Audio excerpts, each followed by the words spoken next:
জমি দখলের অভিযোগ ছিলই, সঙ্গে যোগ হচ্ছে নির্যাতন, পুলিশের জুলুম, অত্যাচারের নতুন নতুন অভিযোগ। কার্যত অভিযোগের পাহাড় সন্দেশখালীতে। অভিযোগ নেওয়ার জন্য ধামাখালীতে ক্যাম্প করেছে সিবিআই।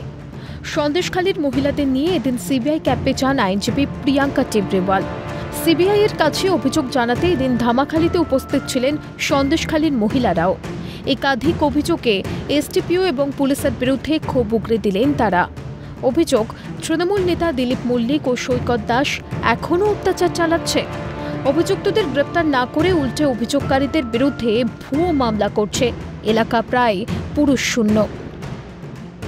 হুমকি দিচ্ছে, বলছে যে ভোটটা হয়ে যাক, সব মানুষগুলো চিনে রাখছি, ভোটটা হয়ে গেলেই এক একটা করে তুলে তুলে মারা হবে, আপনারা ব্যাগ গুছিয়ে রাখুন, দেশের মধ্যে বাস করতে পারবেন না, এখন থেকে ব্যাগ গুছাতে লাগুন। প্রতিবাদ করছে সত্যি রেতে, তারাই কিন্তু তাদের নামেই কেস দিয়ে দেওয়া হচ্ছে, তাদের মার্ডার কেস দেওয়া হচ্ছে, যাতে না আমরা সামনে বেরোতে পারি, আমরা প্রতিবাদ না যাতে করতে পারি। পুলিশ আরো রাতে ভিতে গিয়ে ওই গুন্ডা বাহিনী নিয়ে গিয়ে ওরা ঘরে তালা ভেঙে ঢুকছে, আমাদের উপরে আরো অত্যাচার, ওরা হ্যাঁ পুলিশই অত্যাচার করছে। আতঙ্ক থাকতে হচ্ছে, আমরা তো রাত্রির বেলায় বাড়ি থাকতে পারছি না, গাছে পালায় বাগানের মধ্যে গিয়ে লুকিয়ে থাকছি, এসে দরজায় ধাক্কা দিচ্ছে, ডাকছে, দরজা না খুললে লাথি মেরে দরজা ভেঙে ঘরে ঢুকছে, খুব আতঙ্কে আছি তো আমরা। তোপ দেখেছেন আইনজীবী প্রিয়াঙ্কা টিবরেওয়ালও। এরকম না যে পুলিশ ক্রাইম করে দিলে পুলিশের সাজা হবে না, তো এই ক্রাইমগুলো যা পুলিশ করছে আজকে তাদের এগেইনস্টেও এরা এখানে অভিযোগ জানাবে, তো পুলিশকে কোথায় না কোথায় কোর্টের সামনে প্রস্তুত হতে হবে।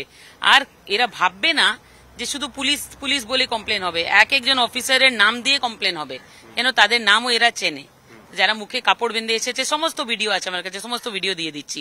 তো অ্যাকশন নেওয়ার আগে এখন পুলিশকে বলছি যে 5 বার ভাববেন। যাতে পুলিশের বিরুদ্ধে মহিলাদের যে অভিযোগ, সেই অভিযোগের বিষয়ে সঠিক তদন্ত করে উপযুক্ত ব্যবস্থা নেয়, সেই বিষয়টি নিয়েও তারা কিন্তু সিবিআই সঙ্গে তিনি দেখা করে কথা বলেন এবং এই সমস্ত মহিলাদেরকে নিয়ে সিবিআই ক্যাম্পে অভিযোগ করাতে আইনজীবী হিসাবে তিনি সব রকম সহযোগিতা করছেন। ক্যামেরায় সুরজিৎ প্রামাণিকের সঙ্গে মফিজুল ইসলাম ও শামীম মোল্লার রিপোর্ট, ক্যালকাটা নিউজ।